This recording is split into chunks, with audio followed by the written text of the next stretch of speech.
Welcome back, ladies and gentlemen. It's now time for a fresh momentum to be injected in India-UK bilateral trade relations, with the FTA coming into effect on July 15th. Two economies, major economies with GDP of more than $4 trillion have struck the chord for a broader horizon. The India-UK FTA provides meaningful market access across goods and services while safeguarding sensitive sectors for India, including dairy and cereals. And in fact, the opposite is also true. UK has also placed some sensitive aspects, and those have been protected by India as well. Bilateral trade between both the countries is set to expand from $58 billion to reach $100 billion by 2030, is what the understanding on both the sides is. So as this FTA kicks into effect tomorrow, we have now with us a very special guest, Kishore Jayaraman, the Group CEO of UKIBC, is now joining us to decode the opportunity that it brings for both the countries. Thank you very much, sir, for joining us here on ET Now. The deal brings significant duty reductions for sectors like textiles, auto components, leather and footwear, at least when we talk about the Indian side. But what exactly changes for businesses and consumers on day one, which is tomorrow? Hi, thank you very much for having me here, and it's a pleasure to be here with you all. I think the first thing we have to understand is that trade has been really good up to now between India and UK. And this agreement is a testament to saying that we are good with what we have, but what we need has to happen much faster. And what we need must happen with a lot of trust between the two great nations. And I think that is what this agreement brings into effect. And starting tomorrow, I think 99% of the goods and services are going to be in a very lower tax tariff or an appropriate tax tariff.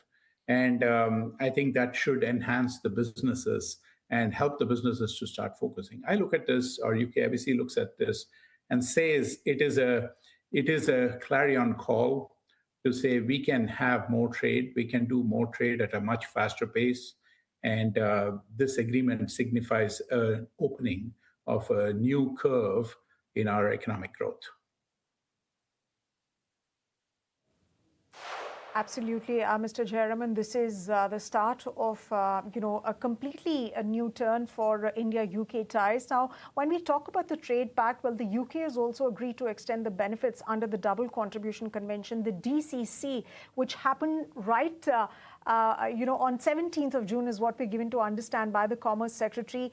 The premiers of both the countries, Prime Minister Narendra Modi and then the former Prime Minister Keir Starmer, met at G20 in France, and that's when they announced this FTA. So talking about the Double Contribution Convention, this has been extended to 5 years. What does this essentially mean for companies? How are companies looking at this particular aspect of the trade deal? It enhances mobility. Right?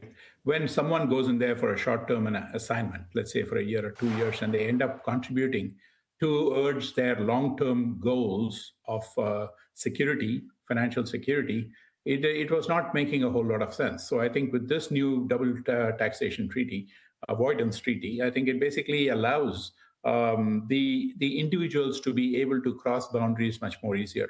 And up to 5 years, they're able to go there, work, and still contribute towards their Provident Fund in India. So I think it's a very big step in terms of the mobility. It's a very big step in terms of the exchange of capabilities between the two nations. So that is a very substantial add on top of the CETA.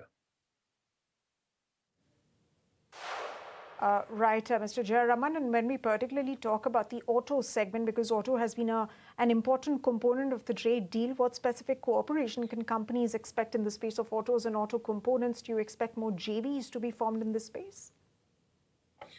Well, I think India is already ahead of the curve. I mean, if you look at the Indian auto sector, it's a very mature sector, and I think it's got a lot of suppliers, supply chains, capabilities. And at the end of the day, it is about making sure that India is able to leverage some of the more recent technologies, advanced engineering that goes on from the UK side, and whatever is there on the Indian side in terms of the capacities, capabilities, the demand, the demographic dividend, all these can be leveraged.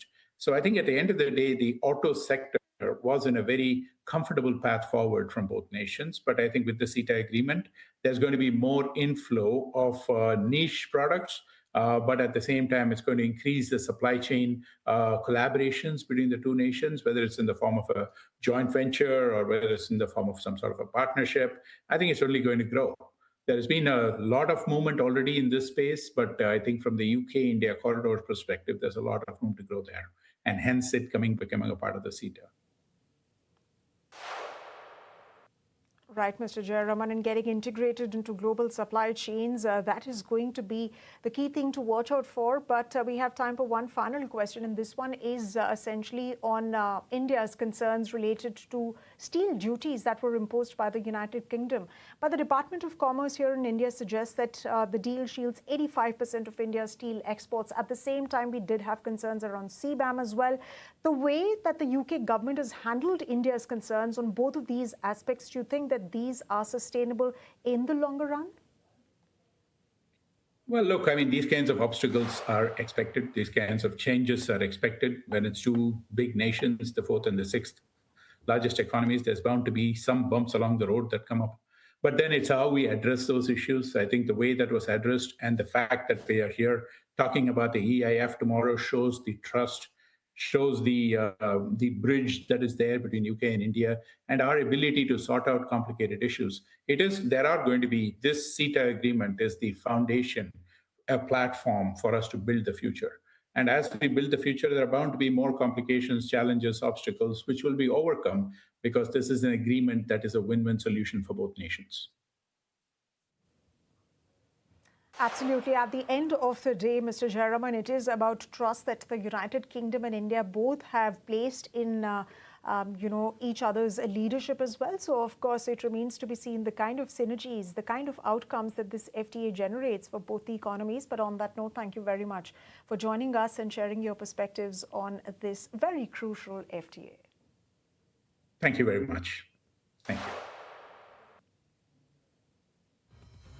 All right, ladies and gentlemen, with that, it's a wrap on this special show. We hope you liked watching the show as much as we did bringing this special coverage to you. Thank you very much for tuning in. More programming and special shows continue on the other side of this very short commercial break. Thank you for tuning in.